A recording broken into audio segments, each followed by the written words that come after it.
Boa noite, gente. Bem-vindas, bem-vindos a mais um Satsang. Boa noite.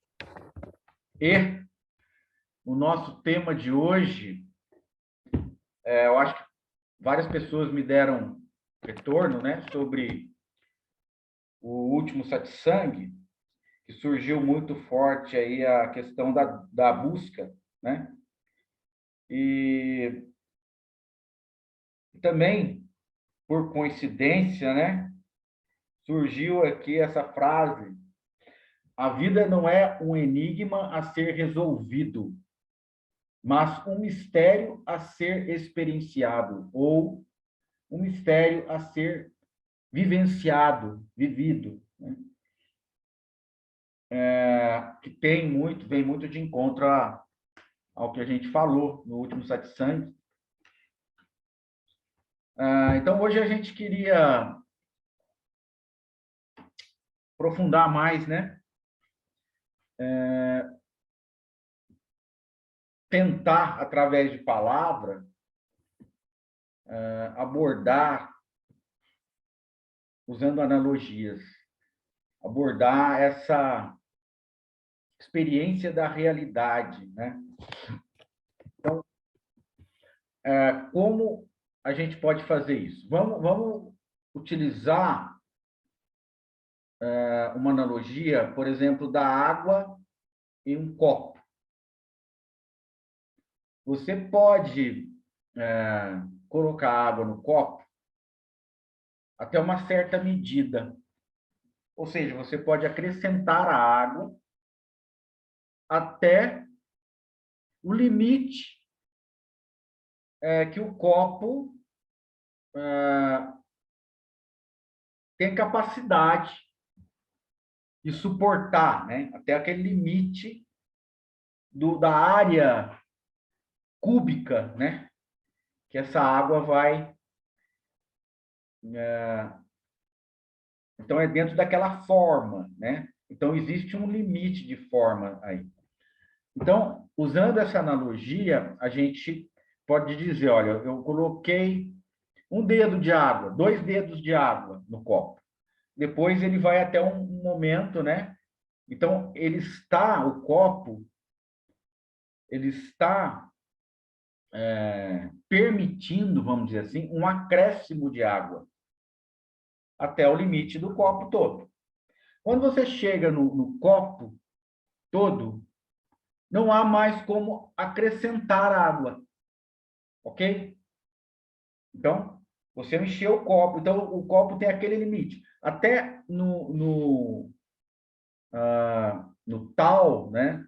No Tao Te Ching, o livro do Lao Tse, ele tem uma frase que ele fala, né? O copo só enche até a borda, depois transborda, né? Então, ele não tem como suportar aquele excesso de água, né? Isso é para dar uma ideia para a gente mensurar o que é acrescentar, né? O que você pode acrescentar, né? Da mesma forma, a gente pode usar essa analogia para muitas coisas. Você pode acrescentar mais coisas, né? Uma panela, né? Você pode acrescentar comida até um certo limite, mas existe uma possibilidade de acréscimo. Você pode também acrescentar coisas em um veículo, né? A caçamba de um veículo, e vários exemplos. Isso está muito claro, né? Que é possível acrescentar mais elementos até o limite. E aí, gente, eu queria que a gente se voltasse agora para a nossa experiência consciente, né? Então, todo mundo aqui está tendo uma experiência, está experiencializando, né? Experiencializando um momento, né? Um surgimento, uma realidade, né? Então, o tanto que você está consciente dessa realidade pode ser esse tanto, vamos dizer assim, essa quantidade de consciência que agora está, né, manifestada. É possível acrescentar mais consciência a essa consciência?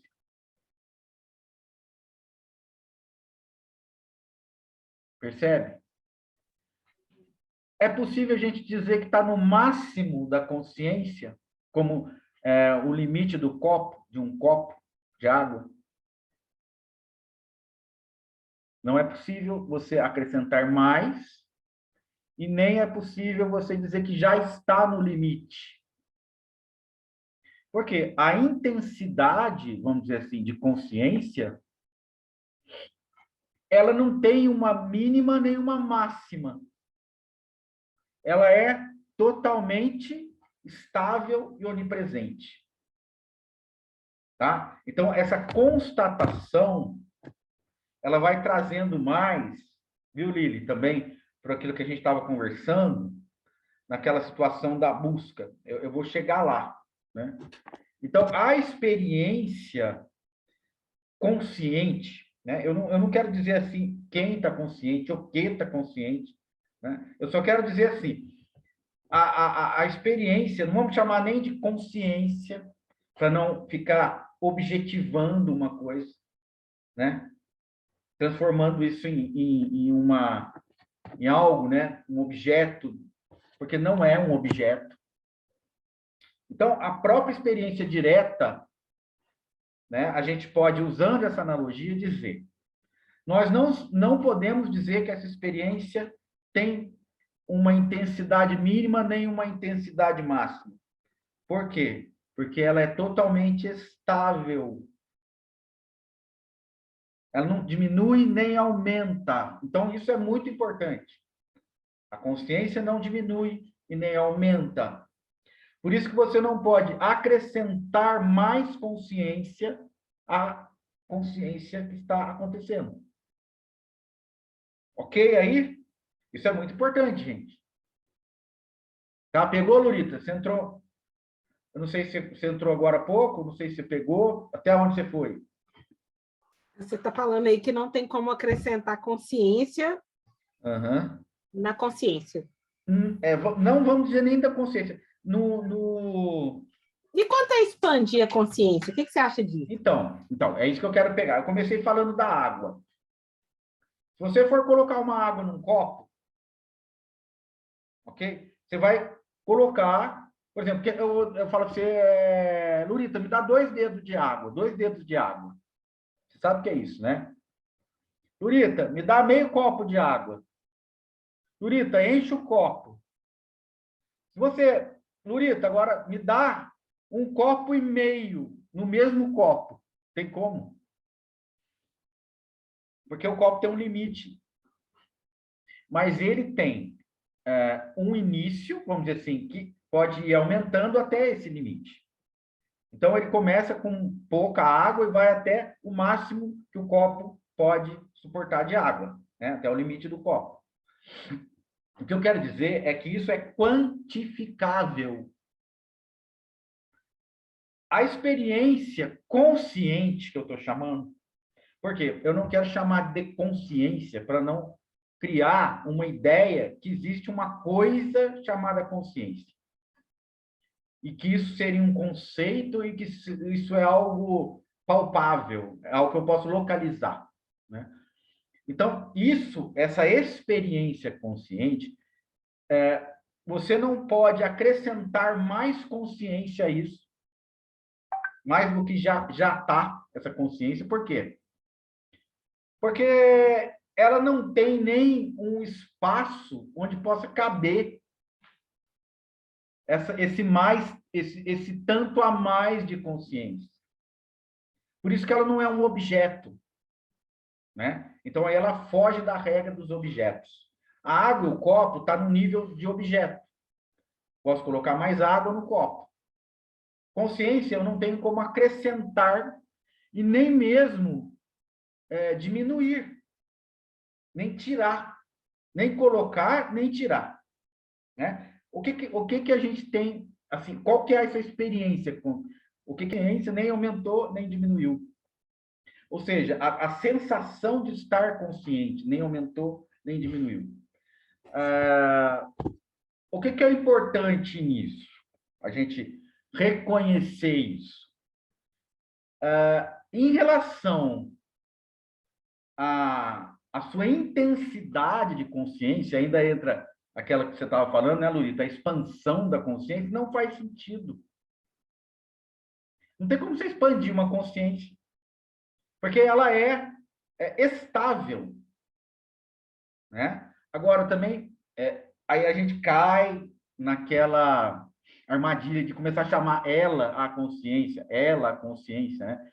Parece que ela está separada, né? Tem diferença de consciência para lucidez?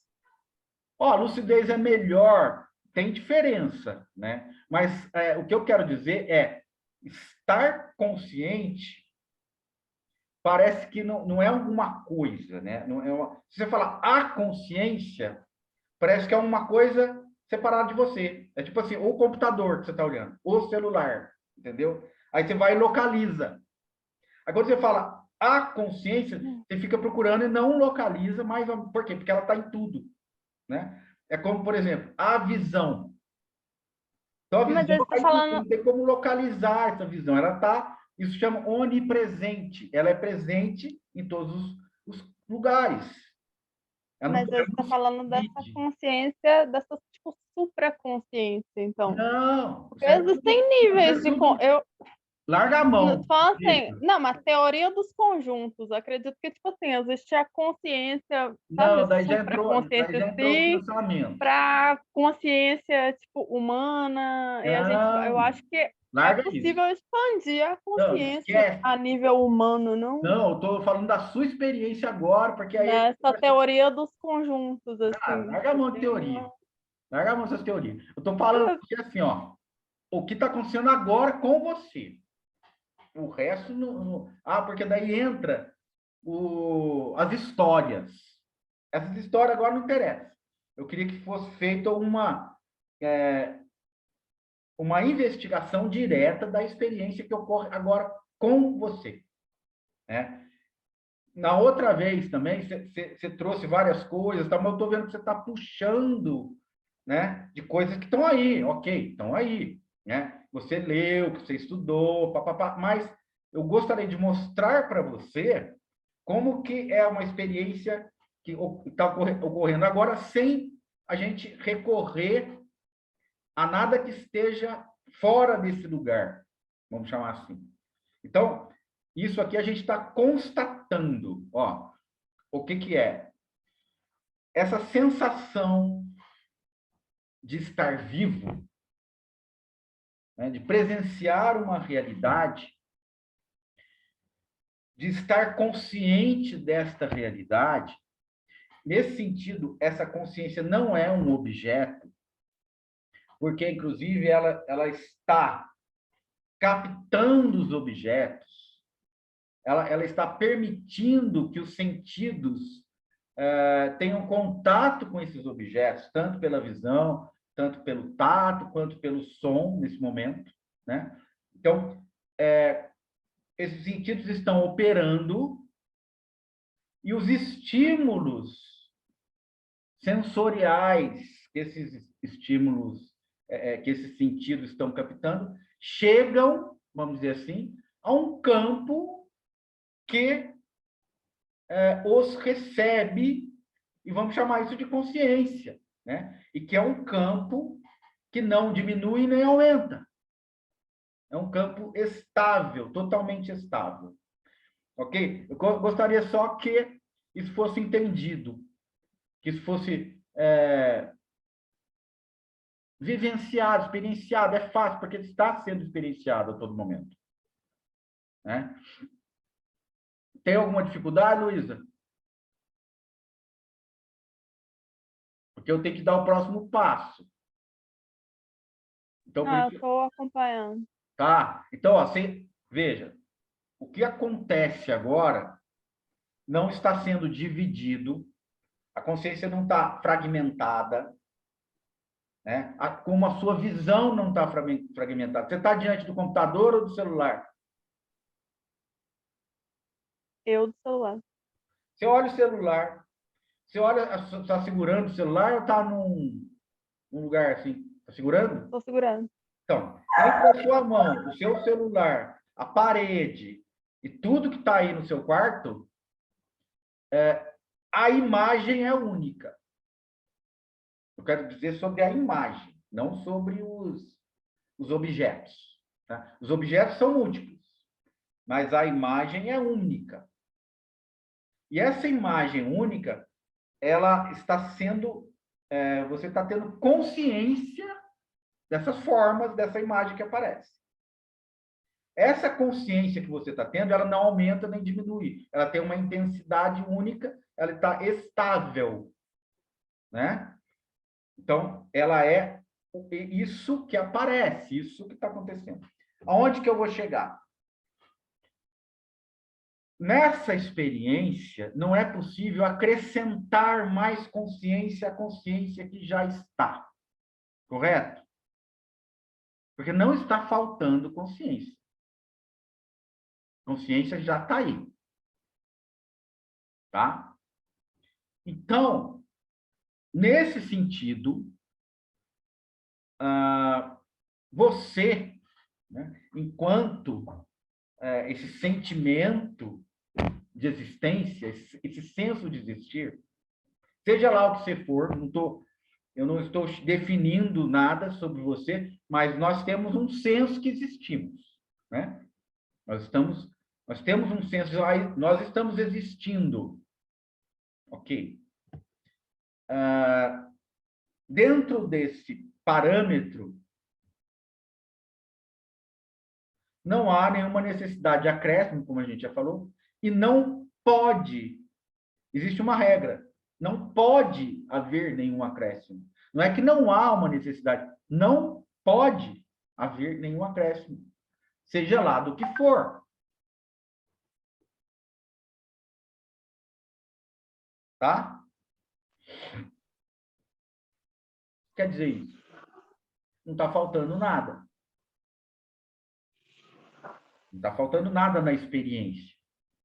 Tudo que é possível experienciar, né? A consciência está aí presente.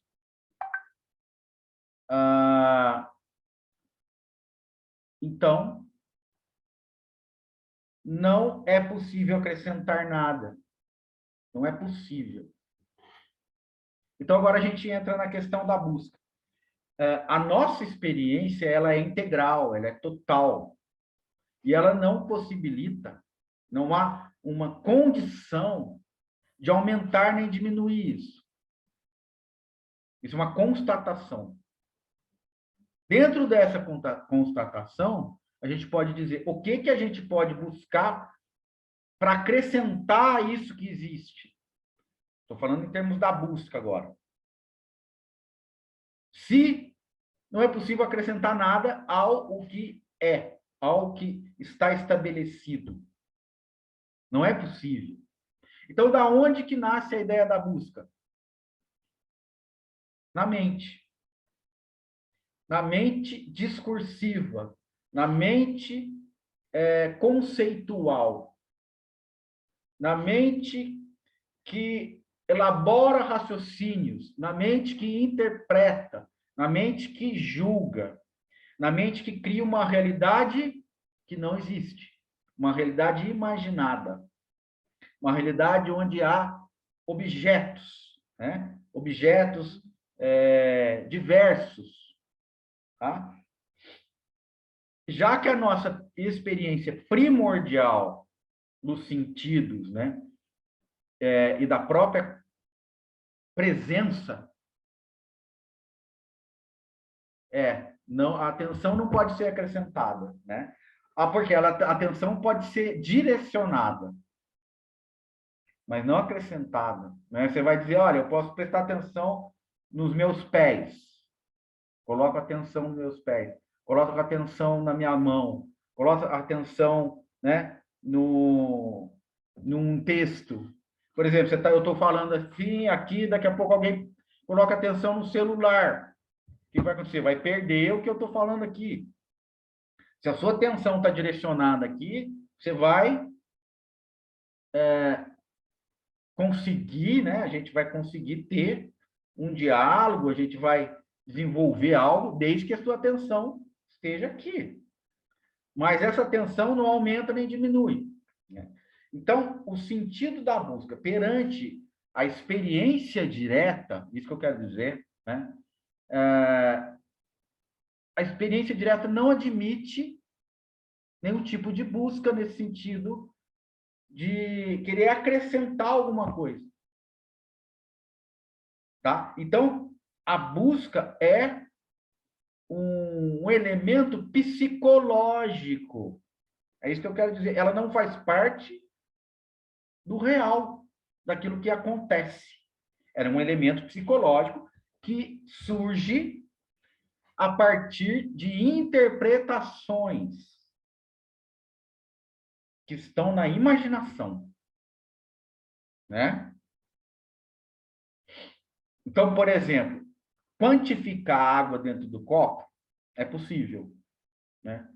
Quantificar uma alegria ou uma tristeza em você, e do ponto de vista da imaginação, é possível, né?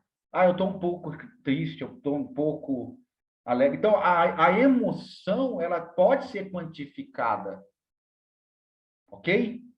Alegria, fiquei um pouquinho alegre, fiquei um pouco satisfeito, fiquei muito satisfeita. Aí eu estou super feliz. Isso pode ser quantificado. Mas o estado consciente, onde a alegria ou a tristeza acontece, não pode ser quantificado. Ok aí? Tem. Então, é isso. Isso... Você falando, então, no sentido que a gente não pode nem aumentar, nem diminuir a consciência, mas a gente pode distorcer a consciência. Tenta ficar porque isso que você está falando aí seria uma distorção da consciência. Não, a distorção é imaginada. A consciência não pode ser distorcida porque ela é. Você não pode controlar nem modificar. Então, veja, quer uma prova? Fica inconsciente agora. Para de ficar... É só dormir. Não, então, mas daí você vai ter que levar um tempo, é um processo. Agora, se você está dizendo que você consegue deformar a consciência, tem que deformar agora. Ó, fica inconsciente. Falando distorcer a percepção da consciência. Não a consciência em si. A mente seria uma distorção, então. Não, porque existe uma distorção. O que você pode fazer, ó, é estar com aquela lente. Existe uma experiência, para nós, para a maior parte dos humanos em si, inclusive até para quem transcendeu isso, deixa eu te falar. No fundo, primeiro, existe uma incompletude, não sei. Não, é isso que você quer chegar. Não existe. Na experiência direta, não existe completude nenhuma. Na experiência direta. Mas é isso que vale. É isso que eu estou falando aqui. O resto é isso. Isso, para nós que não temos essa experiência, é uma teoria. Não, você está tendo, todo mundo aqui. Por isso que eu perguntei, está me acompanhando? Vocês estão tendo essa experiência agora que eu estou te falando? Você conseguiu perceber que a consciência não tem como ela diminuir nem aumentar? Ela é uma coisa só? Ela não é um objeto? Você percebeu isso? Por isso que eu disse, vocês têm que perceber isso para eu dar o passo adiante, senão não vai conseguir. Vai ficar faltando alguma coisa, aí vai ficar faltando, aí vai ter uma lacuna, né? A ideia de lacuna, né? Quando eu falo isso, Luísa, eu falo para você perceber diretamente, sem interferência de dados outros, de outros estudos, não. É você com você. É você com você, ó. Por isso que eu falei, olha aí o celular, olha aí sua mão, olha aí o quarto. Essa visão, essa imagem que aparece, tem divisões? Ela está quebrada, ela está fracionada, ela está dividida no celular, na sua mão, na parede. Não, ela é uma coisa só. Entendeu? Mas ela pode ser alterada, a mesma imagem. Não, você pode focar a atenção, como a Lilian falou, em certas coisas determinadas. Ou a interpretação, né, Maurício? A interpretação pode ser diferente, mas que ela não vai ser diferente. Isso. Agora que aconteceu, Lili. Obrigado. O que a Maria Luísa está fazendo é interpretando a experiência básica, genuína que acontece. Por quê? Porque isso foi sugestionado para ela. Ó, isso é uma... a gente pode deformar ou expandir a consciência. Coisa que se a gente for olhar a experiência consciente, a gente vê que não é possível. É a mesma coisa eu falar assim, olha, você pode acrescentar mais consciência à consciência que já existe. Não, é impossível, né? Eu consigo deformar a minha visão várias vezes. Mas a consciência deforma? Mas aí a consciência do externo muda. Ela, em certo sentido, ela não é mais a mesma. Se você fechar o olho e você abre o olho, fecha o olho. Abre o olho. As imagens sumiram, as imagens desapareceram. Mas a sensação de existência sumiu e desapareceu, apareceu e desapareceu, não. A sensação que você existe, ela não muda. Eu vou parar de falar de consciência, senão começa a misturar com outras coisas. Eu não queria isso, né? Eu queria, a experiência consciente também é existência, né? O fato da existência muda? Não. O fato da existência. Você pode fechar o olho, você pode abrir o olho, você pode distorcer a sua visão, você pode pôr um óculos de lente cor-de-rosa, você pode apagar a luz, você pode fazer o que você quiser. Só que a sua sensação, o senso que você existe, não muda. O senso que você existe não muda. Eu estava chamando isso de consciência, mas isso não é legal chamar de consciência. Por quê? Porque a consciência foi uma palavra muito deturpada, muito usada erroneamente. Então, quando eu digo consciência, é existência. Senso de existir. O senso de existir. Aí, okay. Ele é único. Ele é inalterável. Tá? Então, como o senso de existir é inalterável, não posso acrescentar mais senso de existir ao senso de existir que já acontece. Tá? Então, isso é muito importante a gente estar fechado nisso. Para quê? Se eu não posso acrescentar mais nenhum senso de existência ao que já existe e nem diminuí-lo, ou seja, ele é inalterável, ele permanece dentro de uma intensidade única, de uma estabilidade única, né? Se eu parto desse pressuposto, eu já posso, inclusive, afirmar que nada falta a isso. Então, existe até um ensinamento budista que é sobre essa natureza. Nesta natureza, no senso de existir, eu não posso dizer que falta, ou seja, nada falta, e eu não posso dizer que sobra, nada excede. Não falta, nem excede. Não sobra, né? Então, isso é o quê? É a medida perfeita. Não há senso de falta, não há senso de sobra. Se você constata isso, você começa a perceber que todo senso de falta, todo senso de sobra é psicológico.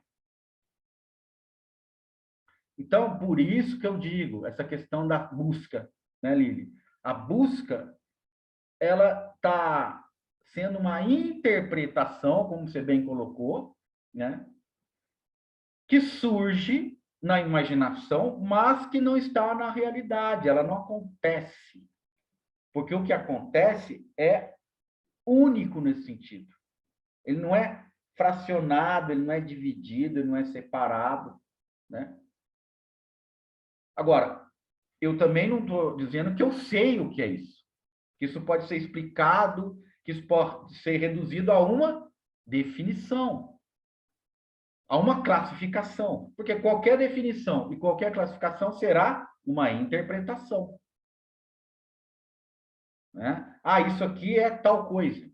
Isso aqui, não, é diferente. Ah, isso é aquilo. Então, aí entra o senso de existência, fica deformado, como você falou, viu, Luísa? Isso fica deformado, porque a partir daí eu começo a entender erroneamente. E o que o budismo chama de ignorância. Eu começo a ignorar a forma que realmente é. E aí eu dou um outro tipo de interpretação, a que eu quiser, a que me convier. Entende?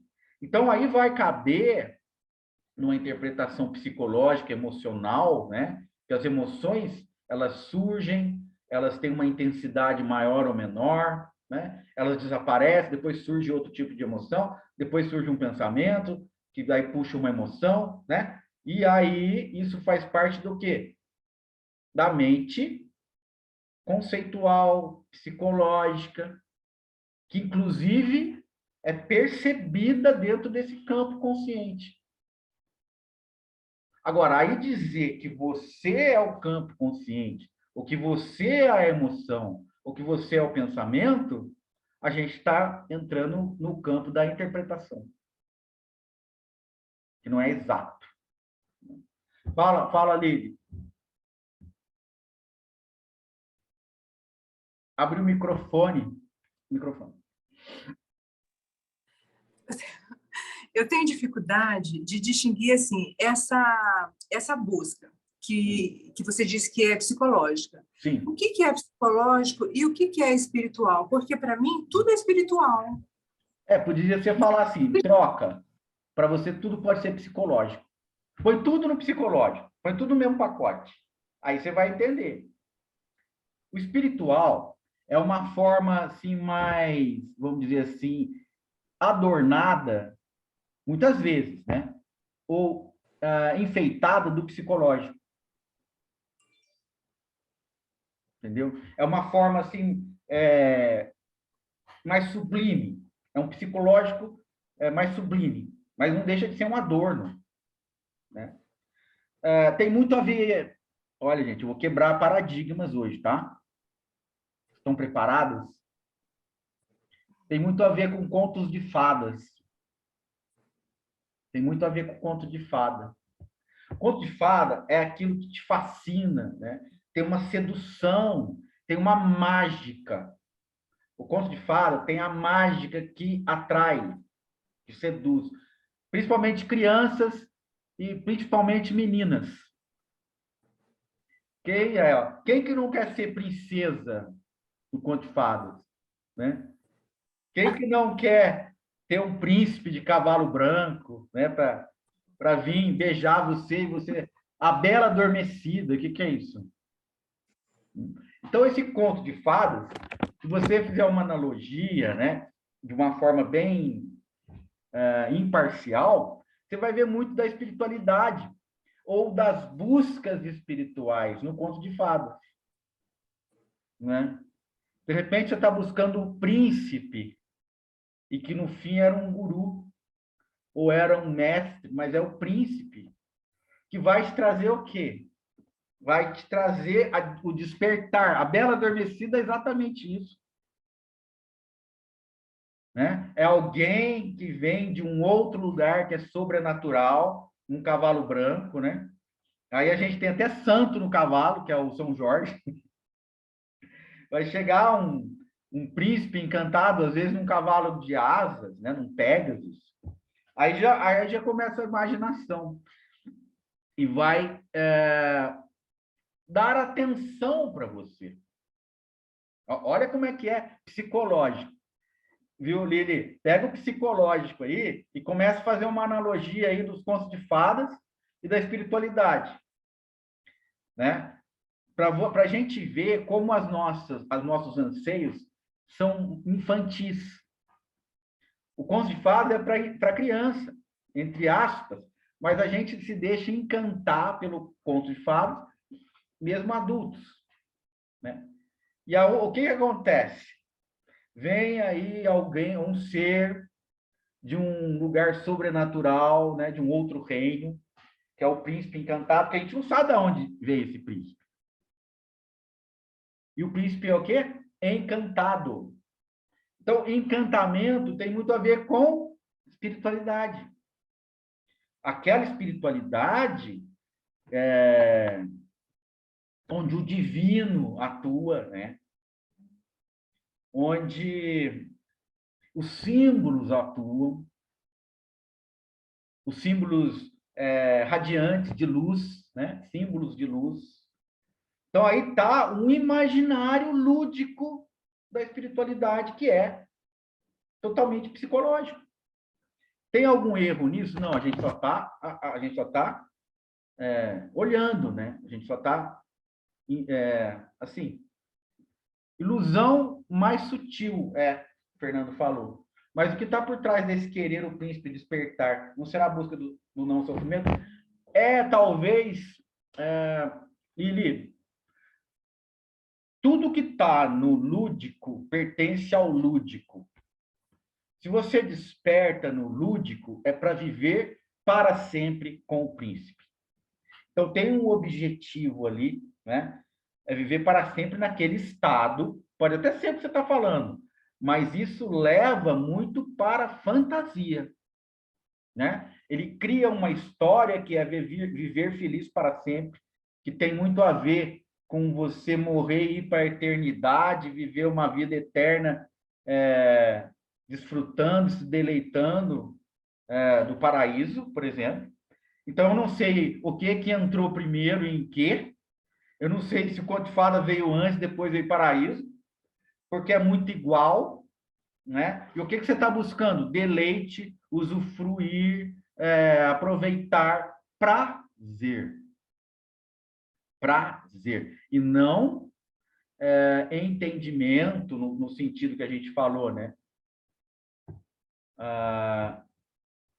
E não maturidade, melhor dizendo.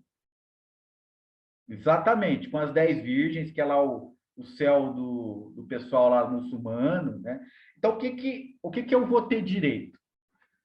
Bom, nesse mundo eu vou sofrer, vou comer o pão que o diabo amassou, mas depois eu vou ter lá 10 virgens, né? Eu vou ter banquetes, eu vou ter o que eu quiser, o que eu gostar mais, né? Então, a gente tem que olhar isso e não deixar de colocar isso num parâmetro imaturo. Por quê? Porque está reduzindo a vida a prazer. Ou seja, o objetivo, a finalidade da vida é você sentir prazer. E não você se aprofundar, você se amadurecer, você crescer, né? Espiritualmente também, né? Então, se for atrás dos grandes mártires e mestres que realmente beneficiaram a humanidade, vocês vão ver que eles só sofreram.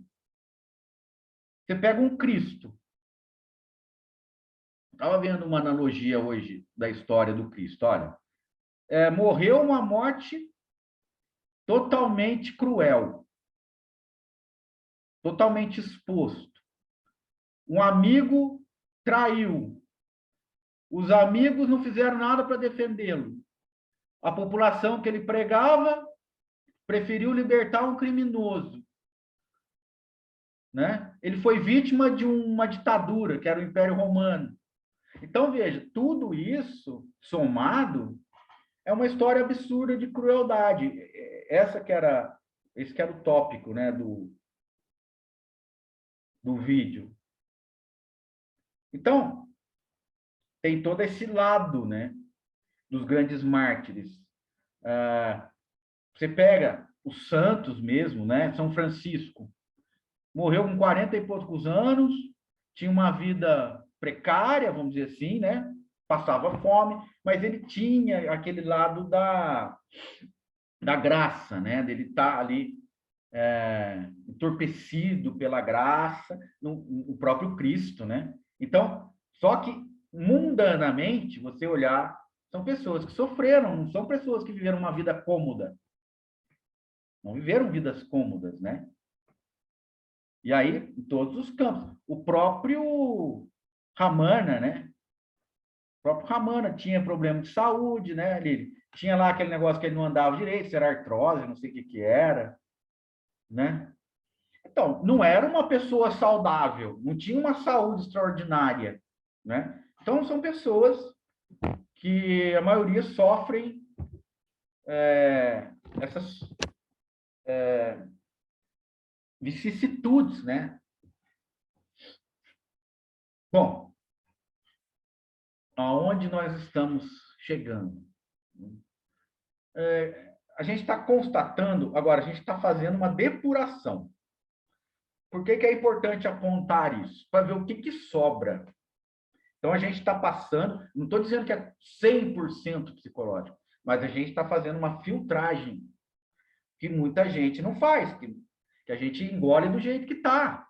Então, vamos... Por que o psicológico está envolvido? Porque as nossas carências estão envolvidas.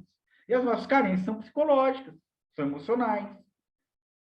Então, o nosso emocional está misturado com o nosso espiritual e nós estamos buscando coisas que a menina quer, que o menino quer, né? Que a criança quer.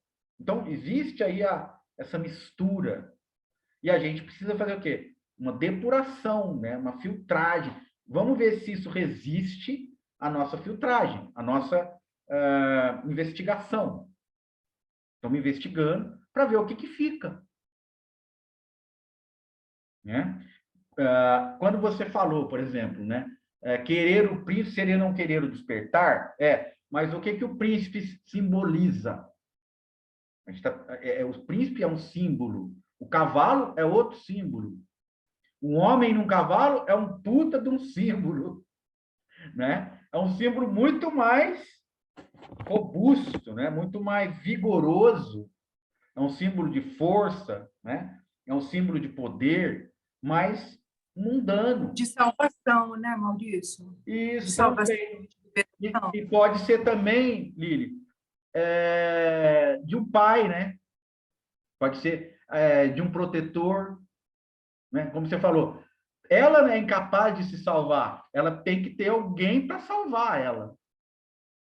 Né? A Bela Adormecida tem que ter alguém para salvar ela. Ela não acorda por ela mesma. Ela precisa de um interventor. E aí que está o perigo. A gente tem que olhar bem para isso, para a gente dirimir aonde está a minha carência e aonde está a minha busca. A busca não, vamos tirar essa palavra. Onde está aquilo que é genuíno na espiritualidade, que eu nutro. Eu estou nutrindo agora. A nossa espiritualidade está muito contaminada com essas carências nossas. Né? Porque nós achamos que ainda temos necessidade de algumas coisas que não foram supridas. Diante disso, eu posso colocar que a busca é necessária, porque eu preciso suprir certas fragilidades, certas incapacidades, ou pelo menos a aparência delas. Né? E aí sempre vai tendo...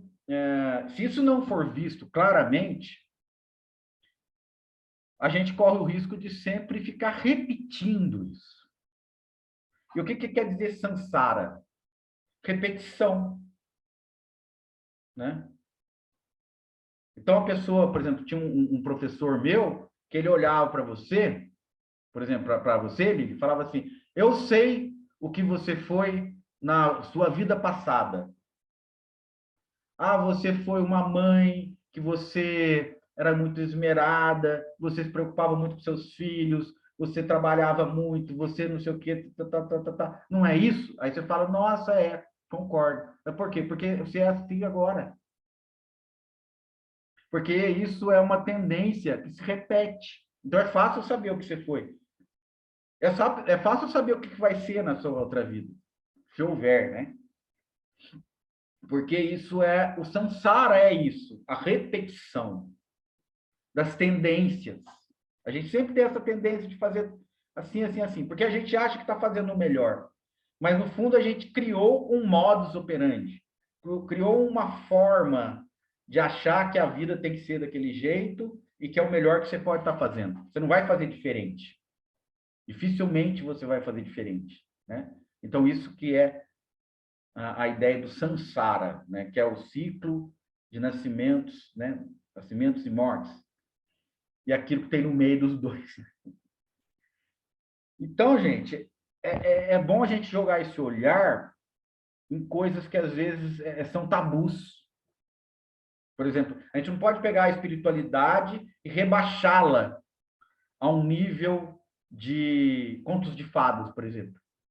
A gente não pode querer comparar uma coisa com outra. Lógico que pode. Por quê? Porque nós temos liberdade para isso. Porque aqui não tem nenhum dogma. Eu não estou engessado por nenhum tipo de espiritualidade dogmática que me obrigue a ser assim ou assado. Então, nós temos essa liberdade de falar nesse nível, né? E eu acho que também isso esclarece muita coisa, né, Lili? A gente, pelo menos, se não esclarecer, a gente vai pensar mais sobre isso, né?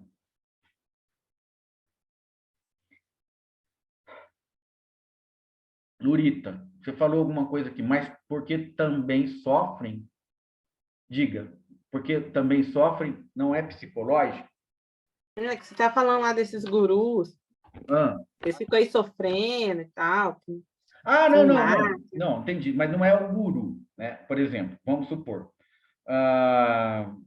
é que a gente está trazendo também, a gente tem que considerar o momento histórico, o momento tecnológico, né? De higiene. Por exemplo, a gente fala a Idade Média, que era a época que viveu São Francisco, como é que era a higiene, como é que era a questão de alimentação, né? Existia essa fartura de produção? Não. Você fala de Buda, você está falando 2.500 anos atrás, né? Como é que era aquela vida? Então, a gente está muito condicionado, né? Então, você tem ar-condicionado, falar ar-condicionado, eu lembrei do ar-condicionado. Você tem ar-condicionado, você tem carro, você tem aí o fone de ouvido, você tem o computador, você tem o celular, que é o negócio mais viciante, né? A Idade Média não tinha nada disso. Então, para a gente fazer uma analogia com qualquer outra época, a gente vai levar erros ou vícios que a gente tem hoje que não tinha lá. E lá também tinha erros e vícios que não tem aqui, né? Não tinha antibiótico, né, Lívia? Era um mundo muito mais perigoso, né? Nesse sentido. Então, É como se daqui a muitos anos à frente alguém olhasse para a gente e falasse assim, poxa, eles viviam numa condição que eles não tinham a cura do câncer ainda, né? É como se fosse uma situação desse tipo. Sim, isso tudo vai gerando uma noção cultural, histórica e cultural. Então, a gente está inserido numa cultura que tem uma particularidade que essas outras culturas, por exemplo, você está lá na cultura ocidental, São Francisco, na época medieval, era Europa. Se você pegar Buda, 2.500 anos, era a Índia, há 2.500 anos. Imagina o que é isso. Então, a gente, às vezes, não faz essa depuração, né? Agora, eu estou falando da questão do sofrimento, porque talvez na época fosse até uma coisa comum, né? O pessoal não ter calçado, não ter comida, não ter roupa direito, não ter nada. Né? A gente hoje, por mais que tenha algumas pessoas, lógico, que ainda são muito carentes nisso, a maioria tem uma certa devida produção de grãos, né, alimentícia, etc, etc. Então, é outra realidade. Agora, essa questão... Só, Fernando, só um finalzinho aqui para a Lurita. Então, esse sofrimento era psicológico? Em grande medida, sim. Né? Porque as crenças daquelas pessoas, elas não tinham contato com nenhum tipo de tecnologia que nós temos hoje. Né? Mesmo pessoal, você pegar pessoal de roça, pessoal da zona rural, assim, meio distante, a concepção de mundo vai ser totalmente diferente. Né? Tem pessoa que eu vou conversar que é aqui do lado, 20 quilômetros da minha cidade, que fala assim, ó, eu briguei com o Saci, outro dia eu encontrei o Saci e briguei com ele. Mas fala assim, com convicção, ela não está mentindo, eu não sei o que ela viu, eu não sei o que brigou com ela, mas ela não está contando mentira, na cabeça dela é aquilo. Ali ele deve ver bastante coisa aí onde você está também, né? Então a gente tem que ver. Agora, esse sofrimento que eu estou dizendo, pensa bem. Na época de Cristo, poderia ser até normal. A maioria das pessoas andava, né? O Cristo andou muito, né? Viajava para um lado a pé, para outro a pé. Você acha que ele dormia onde? No chão. Alguém aqui já dormiu no chão, assim, na estrada? Você está andando, daqui a pouco você deita e dorme na estrada, né? Então é uma realidade. Agora, você fala assim, ele sofreu. Comparado a hoje, ele sofreu. Não tinha comida toda hora, não tinha escova de dente, não tinha papel higiênico, não tinha banheiro. Olha a situação. Isso aí nem era na época de Cristo, mas agora, Idade Média, até essa idade do povo aí dos Renascença, etc., tudo tinha casa bonita, castelo bonito, mas não tinha banheiro no castelo. Não tem escova de dente, não tem... Então, quer dizer, é uma coisa, gente. Sofria, pô. Não tinha cárie, não tinha que arrancar dente. Quem tinha anestesia? Não tinha, gente. Então, essas situações, né?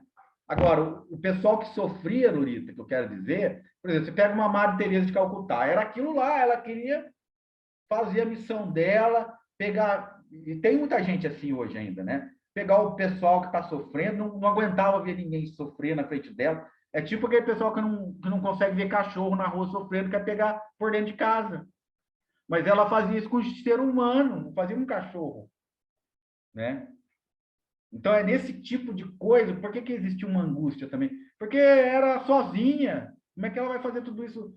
E a pessoa que tem esse impulso de pegar bicho para pôr dentro de casa também não está entendendo. O mundo é assim, o mundo tem esse tipo de sofrimento. Né?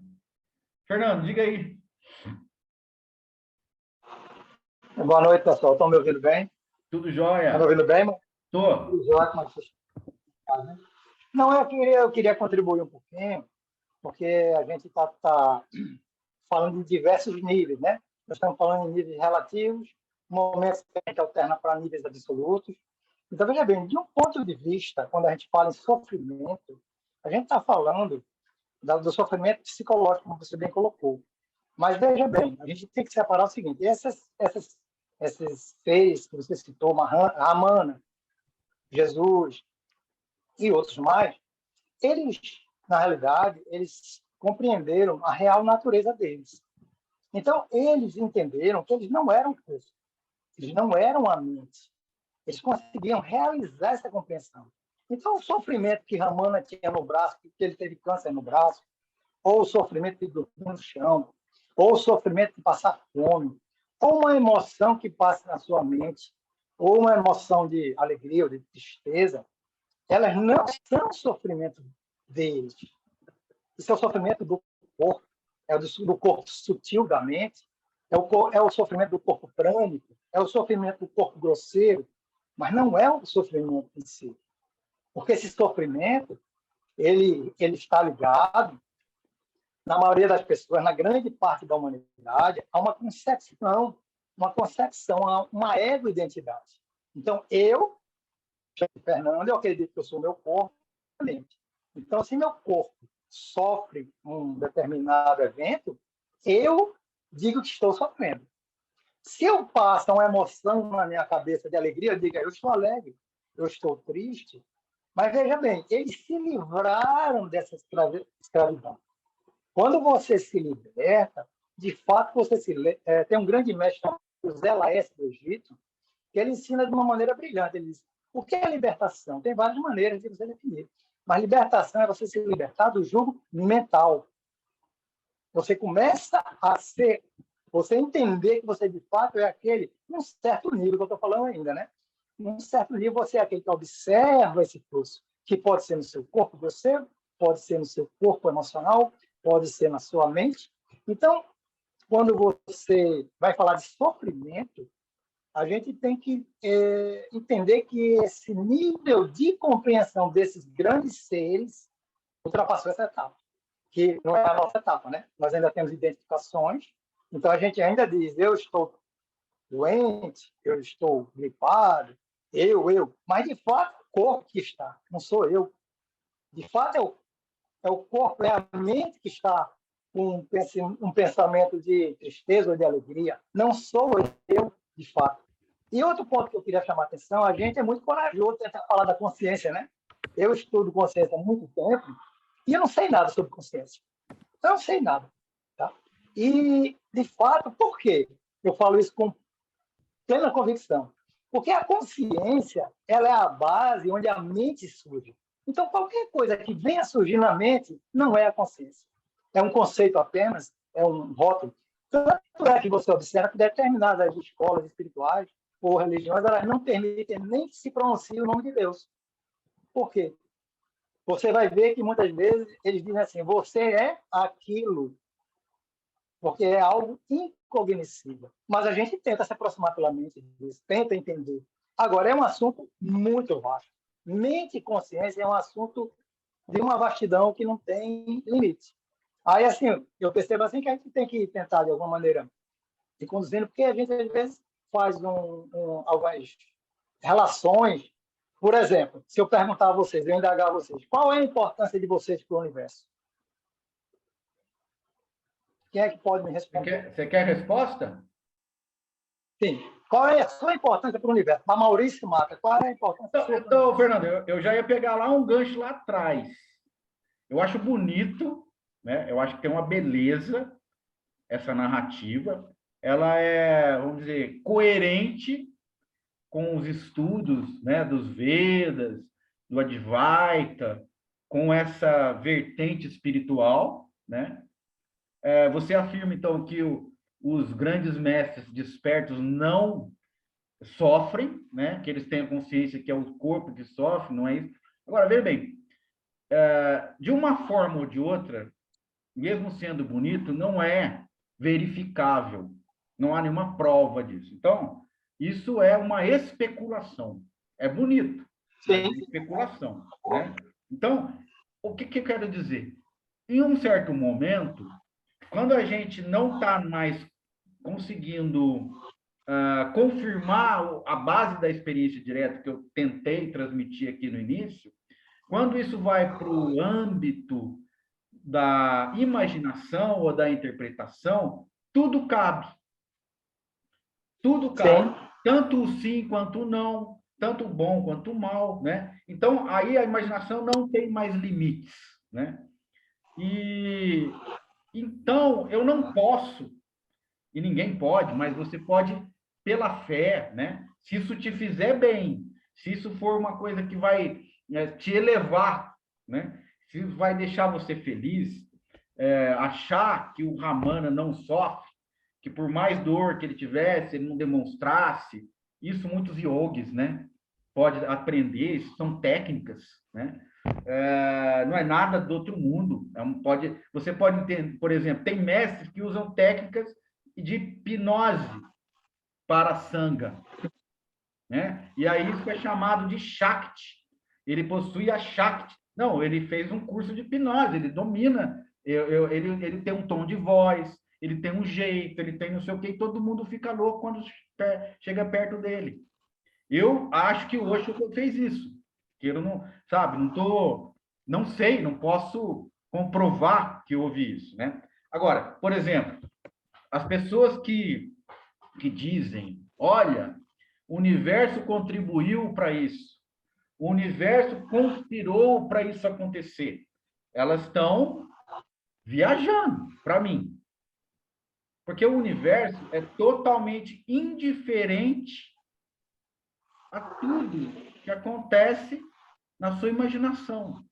O universo está nem aí para você. O universo não está nem aí para você, né? Agora, a gente acha, de repente, que a gente tem algum lugar nesse universo. Friamente, né? De uma forma não interpretativa, não é possível nem dizer que você tem ou que você não tem um lugar no universo.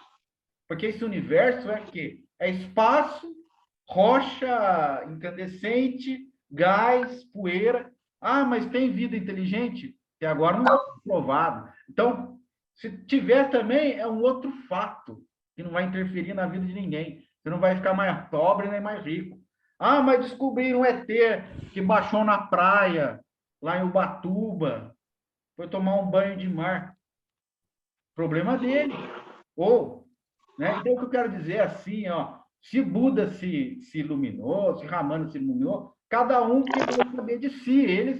Eles têm os méritos deles ou têm os seus deméritos, né? Por isso que a gente aqui está olhando para a gente, né? Para a nossa experiência. Fugiu dessa experiência é uma interpretação. Pode ser uma interpretação muito bonita, como você trouxe. E pode ser uma interpretação feia, sei lá. Mas o que a gente está tentando é filtrar cada vez mais interferências fantasiosas, tá? Pode ser até que a gente chegue numa indiferença, num tipo de niilismo que também pode ser fantasioso. Então, a gente tem que olhar para tudo de um olhar, tendo um olhar só para tudo, né? E como aqui, graças a Deus, a gente não tem, né, nessa sanga, nessa reunião, assim, nenhum compromisso formal com nenhuma tradição, né? Eu também aqui não vou xingar todas as tradições, não vou, vamos dizer, ofender nenhuma tradição, mas também eu não preciso engolir tudo que as tradições estão falando como uma verdade absoluta. Nós vamos colocar aqui no crivo do nosso olhar, pode estar errado também, não sei, mas sempre com uma margem de não concluir de forma absoluta. Por quê? Porque esse olhar é muito parcial. Outro dia não, hoje de manhã, eu estava vendo uma formiga andando.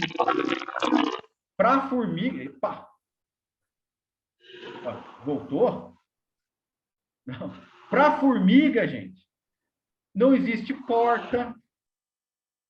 Na dimensão de uma formiga, a não ser que seja do tamanho dela, mas a porta do tamanho que ela é, normalmente, ela não tem como saber o que seja uma porta. A formiga tem como saber o que seja uma chave. Ela pode chegar perto da fechadura. Ela pode andar em cima de uma chave, mas ela não tem como, né? Vamos supor que ela tivesse alguma condição, né, de consciência ou de inteligência para saber o que está acontecendo em torno dela, né? O mundo de uma formiga não concebe o mundo da dimensão humana pela sua própria proporção. Não tem como, né? Uma casa. O que é uma casa para uma formiga? Então, é uma coisa muito distante, né? Agora, se uma formiga, de repente, falava assim, olha, eu sei o que é Deus, eu sei o que é a iluminação, ela vai falar ou vai interpretar dentro do âmbito da capacidade de interpretação dela. Então, a gente pode também, diante da grandiosidade do universo, muito bem constatar que nós não temos condição nenhuma de saber o que é de forma absoluta e definitiva. Como você falou, é incognoscível. Não se pode conceber. Tem algum... Maurício, né, só, porque quando a gente fala sobre, por exemplo, qualquer escola de pensamento ou linha que pode ser dualista ou não dualista, a ferramenta que nós temos é a mente. Então, de qualquer maneira, não importa o que vai ser falado aqui, vai ser sempre uma interpretação. Pode ser, pode não ser. Porque ponto de vista vai ser sempre algo que, você sabe bem, né? Ponto de vista é sempre uma ilusão. Não importa. Porque ele vai estar no campo mental. Então, veja, assim, a gente, quando vai ler uma escritura, eu posso ler o Ashtavakra Gita, ou posso pegar os ensinamentos de Buda, ou pegar uma escola de sufismo, qualquer coisa. Sim. A gente vai encontrar lá. Porque, veja, se nós fôssemos realmente transmitir ensinamento, nós teríamos que partir para uma linha do silêncio, porque a linha do silêncio seria a única forma de se transmitir o que é verdade. Mas tem que usar a mente. Então, nós vamos ter que, quando você, por exemplo, fala que sofreu A, B ou C, é uma interpretação mental, como pode ser também não sofreu.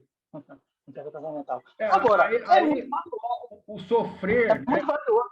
se todo mundo tinha, por exemplo, todo mundo na época de Cristo dormia no chão. Então era comum, não é sofrimento. Comparado com hoje, se você fosse fazer a mesma coisa, você ia sofrer. Qualquer pessoa que fosse na cama ia dormir no chão, não ia, pelo menos não ia ser muito confortável, né? É nesse sentido que a gente está falando também, né, Fernando? Eu não entendo. Né? Não era que seja um sofrimento, era o que tinha na hora lá, né? Eu participei aqui, se eu não salvo engano, eu acho que é a minha terceira participação. O que é que me prendeu aqui? O que é que me chamou a atenção aqui? Primeiro, foi a maneira de algumas participantes colocar de uma maneira bem honesta a sua posição. Achei isso bom, acho isso fantástico. Segundo, é uma coisa que também, para mim, tem mais valor, é a experiência direta. Não adianta realmente, como você falou, eu me tornar um erudito, ou posso me tornar um intelectual muito aprimorado, conhecer de muita coisa, é muito fácil conseguir, mas a experiência direta é que vai dar vida, vai vivificar qualquer coisa desse tipo.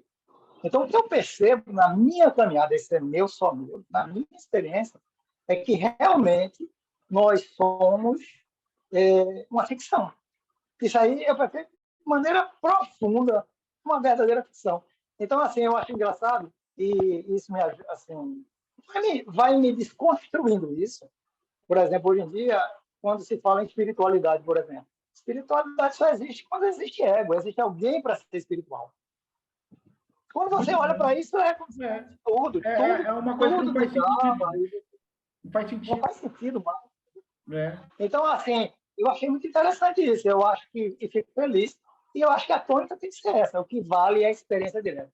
Estamos começando. Não tem... Isso tudo são... como é que se diz assim? O pessoal fala, você não vai matar a fome comendo cardápio. Comendo cardápio. É isso aí. É uma indicação. Está show de bola. Para mim, tá... Bacana, Fernandão. Obrigado, cara. É isso aí. Essa partilha que a gente vai confirmando, né? A sensação, porque no fundo o que fica é o sentimento, né? No fundo é sentimento de compartilhar, de estar junto, de sentir que a gente está se entendendo, né? Então isso é muito assim gratificante, na verdade, né? Mas brigadão aí pela sua partilha, ó, muito esclarecedora, bacana. A Leide está com a mão levantada, Leide? Estou sim, Maurício. Fala, sobre essa questão do sofrimento, eu queria falar assim, de uma experiência direta, né? Sim. Eu vejo que é muito, pelo que eu vivo, alguns aí já sabem da minha história, né? Com a minha filha, com essa doença rara que ela tem e tal. Eu percebo que é muito a falta do conforto, como você citou agora há pouco, sabe?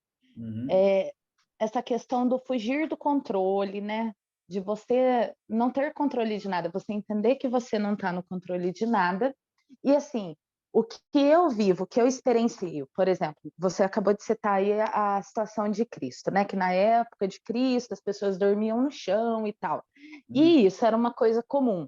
Sim. Eu vivendo, muitas vezes, entre as mães especiais e vendo grandes dificuldades de seus filhos e tal, o que eu percebo?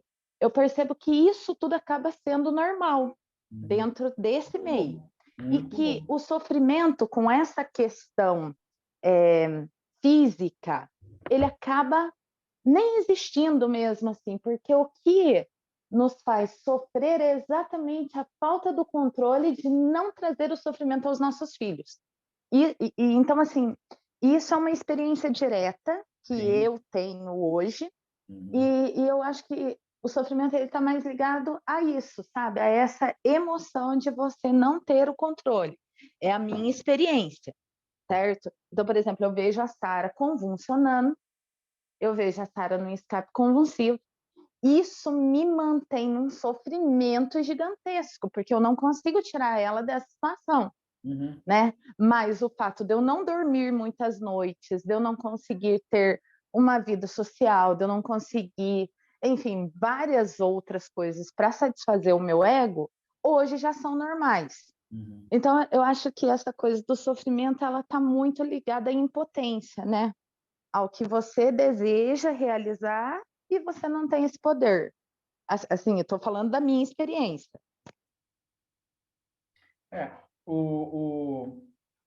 Você encontrou um nicho, né, Leide, que suavizou, vamos dizer assim, né? Suavizou a sua experiência, que não é fácil, né?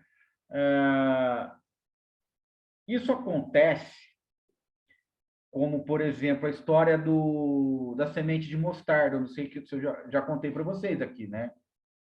Não sei se Já contou. Então, isso tem muito a ver com a semente de mostarda, né? Não sei se você lembra, Fernando. Eu vou falar rapidamente aqui, né? A história do Buda. Sabe, Luísa? A história do Buda, da semente de mostarda? Do Buda, não. Buda, chegou uma mãe desesperada, ó, tem a ver com a história da maternidade, né?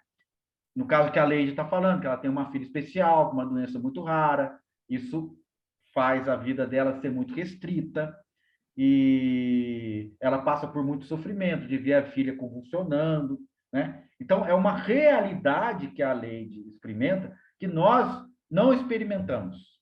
Nós experimentamos outro tipo de realidade, tal, mas essa é uma realidade, vamos dizer assim, para a maioria, difícil, né? E a história do Buda, o Buda chega até ele uma moça, né, com uma criança morta no braço, um bebê. Aí ele pergunta, né, o que houve e tal. Ele falou: olha, me disseram que você tem o poder de ressuscitar o meu bebê. Então, eu gostaria que você ressuscitasse o meu bebê. Então, ele pegou, entendeu a situação, né? Então, o que o mestre faz? O mestre ensina. O mestre não se coloca numa posição superior, o mestre não está, né, precisando de atenção, o mestre não é uma pessoa carente, o verdadeiro mestre, né? Então, ele quis ensinar a moça, quis libertar a moça do sofrimento. O que ele fez? Olha, eu vou ressuscitar seu filho. Ou seja, não tirou a esperança dela. Desde que você me traga uma semente de mostarda de alguma casa, de algum vilarejo, que naquela época era algo muito fácil, que era uma especiaria, né, que eles usavam, que não tenha morrido ninguém. Então a moça começou a ir a toda a casa. Olha, eu preciso de uma semente de mostarda. Ela fala: tenho aqui. Mas morreu alguém aí? Ah, morreu. Aí foi na outra casa. Ah, morreu. Ah, morreu. Então, ela no final da jornada, ela voltou até o Buda e falou: olha, eu vim agradecer o seu ensinamento e deu o corpo do meu filho que eu vou enterrar. Ou seja, ela aceitou a condição da morte, que ela viu que era uma condição comum a todas as pessoas. E o que a Leide encontrou? Ela encontrou uma condição comum a muitas pessoas. Isso deu uma sensação de pertencimento à Leide, uma sensação de consolo, uma sensação de apaziguamento. Isso suavizou o sofrimento da Leide, porque ela pôde compartilhar o estado de sofrimento que outros tiveram e que têm. Como que foi o ensinamento da semente de mostarda de Buda? A moça percebeu que o sofrimento da morte não era só com ela. Todos os seres humanos que ela encontrou perderam pessoas. Então, isso suavizou o sofrimento. E o que isso traz? Compaixão. O que é compaixão? Compaixão não é pena. Compaixão é você saber que o outro sente a mesma coisa que você ou sofre a mesma coisa que você. Esse tipo de compartilhamento e entendimento do sofrimento do outro faz com que eu conheça o sofrimento do outro e queira amenizá-lo. E queira contribuir de alguma forma para amenizá-lo. Então, é um conhecimento visceral, não é um conhecimento mental, intelectual, racional. É um conhecimento profundo, de uma experiência direta que nós estamos falando. Então, a Leide conheceu, né, na dureza do sofrimento dela, pessoas que enfrentam a mesma situação. Isso trouxe um bálsamo. Ela pôde dividir, ela pôde se reconhecer no outro. Ela pôde ver que o outro se reconhece nela. E que as crianças especiais se reconhecem uma na outra. Isso cria um ambiente de pertencimento, de inclusão. Então, Exatamente, Maurício, muito bacana. Então, exatamente esse sentimento. isso. Isso Então, mesmo. esse ambiente de inclusão, eu não sou o único a sofrer, eu não estou excluído do mundo, eu não sou condenado, eu não sou o pecador, eu não sou aquele que merece Sim. ir para o inferno, eu não sei porque eu estou merecendo isso, eu não sei o que. Ou seja, tira essa neurose, né, do sofrimento. Agora, esse sofrimento em grande escala, né, pelo qual a Lady passa, de repente existe também um outro extremo, que é a banalização do sofrimento. Tem pessoas, talvez, que podem sofrer por não ter um pote de Nutella novo, só um pote de Nutella usado, Nutella que alguém pegou, já comeu, ele não quer ser o segundo a comer. E sofre por isso. Né? Então, a gente está olhando os dois extremos. Né? E o que é isso? Interpretação. Interpretação. Né? Cria aonde? Na imaginação. Como você falou, né, Fernando? Na mente. É nisso que está doente, é nisso que cria um mundo deformado, como a Luísa estava falando. Então, isso é deformação, mas não da consciência. É através de uma interpretação equivocada, né, que faz sofrer, certo? Vou contar uma história aqui que é muito bonita e tem muito a ver com esse momento. Um monge, né, budista, ele queria muito se iluminar, muito despertar. E aí ele ouviu falar de um mestre que habitava o sul da China, ele era chinês. Ele estava no norte, então ele tinha que atravessar o país. E ele começou a atravessar o país, atravessar o país. Aí chegou um momento que ele estava despreparado, atravessando um deserto, sem... a água tinha acabado. O mantimento tinha acabado. Então ele estava experimentando já aquele sofrimento da própria morte. E aí era tardezinha assim, e estava a noite caindo, e ele não conseguia mais andar. Aí ele ajoelhou no chão e ergueu o braço. Vai criando isso na cabeça e vai acompanhando. Ele ergueu o braço. Na hora que ele ergueu o braço, ele colocou a mão em uma cumbuca gelada, assim, meio fria. A noite estava caindo, né? Tinha feito muito calor durante o dia, ele estava no deserto. Aí ele notou que tinha água naquela cumbuca. Aí ele pegou, trouxe até a boca e começou a beber. Na hora que ele começou a beber, ele sentiu dele para ele mesmo. Este é o néctar mais saboroso, mais maravilhoso que eu estou desfrutando na minha vida. Esta água, para mim, é algo assim como o néctar dos deuses. E aquela água fez ele revigorar. E ele revigorando, sentiu o sono e pôde dormir. Uma noite bem tranquila. Ele se entregou ao sono, revigorado pela água. Quando o dia amanhece, ele olha aquela cumbuca, né? Na verdade, era um pedaço de crânio quebrado. E ainda tinha alguma carne no crânio apodrecendo, e ainda tinham vermes naquela carne. Aí, diante daquela imagem, o estômago dele revirou e ele começou a dar jatos de vômitos. E quando ele estava totalmente entregue ao vômito, ele pensou, como que ontem à noite esse aqui era um néctar dos deuses e hoje eu estou com náusea e vomitando por causa da mesma coisa. Daí ele concluiu, porque isso foi fabricado pela mente.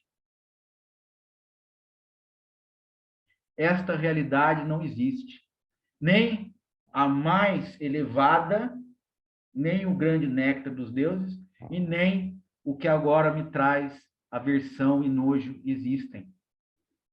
São meras aparências, meras miragens, meras armadilhas, né? E estou repetindo cada vez, né, que eu estou aqui vivendo essas experiências do samsara, repetindo, ficando entre a dor e o prazer, o apego e a rejeição, e a aversão e o querer. Então, veja que isso é uma construção. Então, ele se deu conta que aquilo é uma construção. E o que ele é, o que nós somos, o estado consciente. Não vamos chamar de consciência. O senso de existir não se altera. Ele não sente nojo, ele não sente apego, ele não sente alegria, ele não sente tristeza, ele não se altera.